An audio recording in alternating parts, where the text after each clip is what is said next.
Intensely fueled by emotions, conflict distorts a person's perception.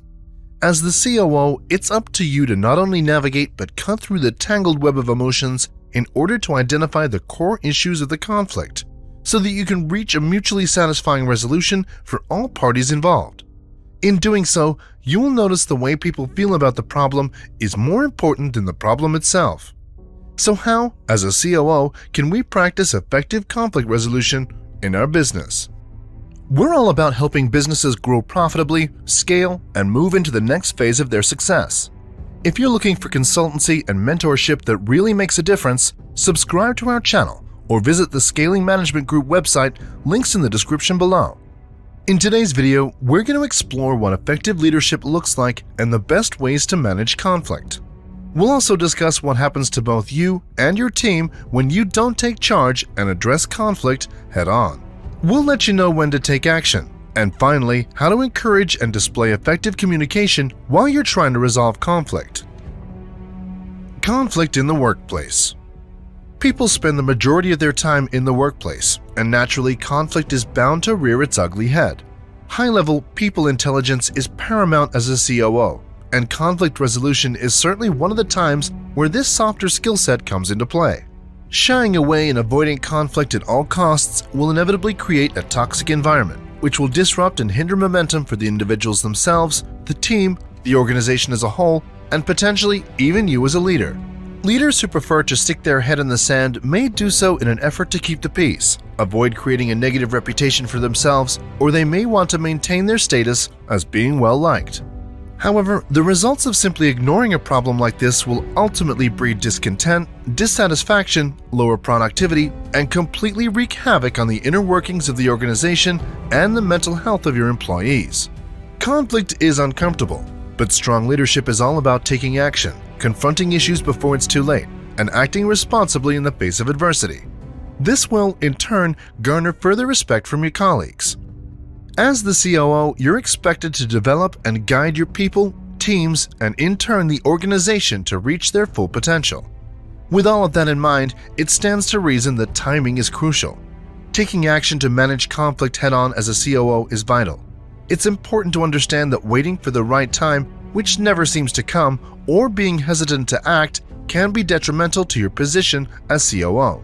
Waiting too long could put your leadership reputation at risk, and you can slowly but surely start to lose the respect of both your peers and those you lead, especially if everyone else around you is aware of a difficult situation that must be dealt with, and any inaction will be a negative reflection on you as a leader.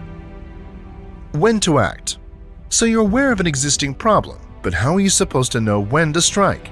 Well, the moment that you have hard, tangible proof that an employee has consistently been doing wrong by another employee, and those actions are negatively impacting their performance and potentially the performance of others. What next? Once you have the evidence, it's important at this point not to take sides or cast judgment at this stage. Any preconceived ideas can influence your demeanor and attitude to either employee or the situation at hand, which can interfere with the resolution process. Get to know your team. It's advantageous if you're able to clearly understand both the boundaries and the limitations of your employees within each team. This can be achieved by regularly engaging in coaching sessions with each employee. In these one-on-ones, you can observe and identify any obvious behavioral tendencies and gauge their level of self-awareness. As the leader, you can begin to set precedents, reinforce performance expectations, and establish standards and best practices that can help prevent conflict from arising in the first place. Conflict resolution meetings. When it comes to conflict, the resolution is rarely black and white. Prior to entering a meeting with both parties, it's beneficial to remind yourself to respect each individual employee's differences. Each person has different life experiences, skills, and knowledge to offer, and it's important that each employee feels valued for their contribution. Learning to see things from differing perspectives can help you, as a leader, better understand to help identify potential triggers and avoid conflict in the future. When entering a resolution meeting, it's your responsibility to set the tone for the meeting. At the start, clearly outline to each party that during the meeting they're not to place blame, be critical, disrespectful, or dismissive in either their actions or language. Placing blame is fuel to the emotional fire, leading to reactive behaviors that further exacerbate the conflict. Considering conflicts are emotionally charged, with employees who are feeling distressed often acting out and demonstrating bad behaviors, it's important to allow each person to feel heard. It's so that they can each voice their thoughts, feelings, experiences, and concerns around the matter, which will give you the information needed to decipher the core issues and discuss them in a rational way. As you lead the discussion, ensure that you approach each person respectfully and without judgment. When discussing a particular employee's actions, describe each action with the phrase, "when you XYZ." Initiating the conversation in this way will allow you to describe exactly what the employee did that wasn't appropriate, or how they didn't follow the company's system or values in a respectful and open way. Once you've clearly described the situation, this gives you the opportunity to clearly outline what your concerns are around the incident. Always stick to the facts. Don't use any language that'll make the employee feel judged or attacked. Judgmental language will only make them defensive, which is counterproductive to the process. They will then be closed off to any resolution because they feel they aren't being heard or understood. I feel.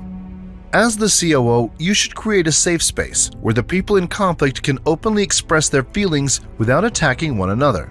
Each person should be encouraged to truly express their feelings by using I feel statements to express how the other person's actions make them feel.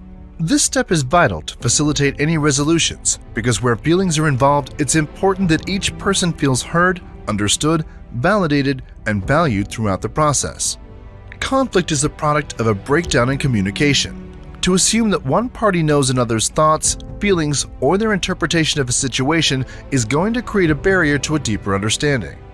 It can be beneficial for either a mediator or yourself to encourage empathy when dealing with employees in conflict by asking each other how they think the other person may be feeling or thinking. If appropriate, they may also describe how they believe the situation might look to the other party. This technique allows each employee to step out of their emotionally charged position within the conflict in order to reflect, show some compassion, and understanding for one another. I need. Once all emotions are out on the table and each person has said their piece, then we move on to the next phase of clearly defining and expressing what each person needs from one another through the use of I need statements. As the leader, you should both display and encourage both parties to actively listen to one another, be respectful, and empathetic. I need statements are the cornerstone of conflict resolution, but this is where we brainstorm strategies, behaviors, and find a good compromise or solution in order to ensure that the same conflict doesn't occur again in the future. Moving into this phase, each person should hopefully now feel heard and understood with regard to both their feelings as well as the problem at hand, prompting each person to constructively and mindfully outline what they believe they need from the other person.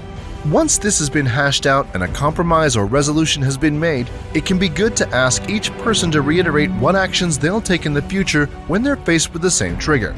Then finally, ask each employee to assess and, if they would like to, share how they now feel about the resolution as well as the situation moving forward. At the end of the day, conflict is inevitable. The only variable is how you choose to manage it and work through it to create a positive outcome. As a COO, you'll almost certainly be caught up in the middle of multiple fiery exchanges that'll require your quick intervention. With a calm, empathetic approach, you can help to settle arguments, resolve conflicts, and put old grievances to bed. That's all we have time for in today's video, Conflict Resolution for COOs. Like this video if you found it helpful. And for more content just like this, subscribe to our channel or visit the Scaling Management Group website at scalinggrp.com.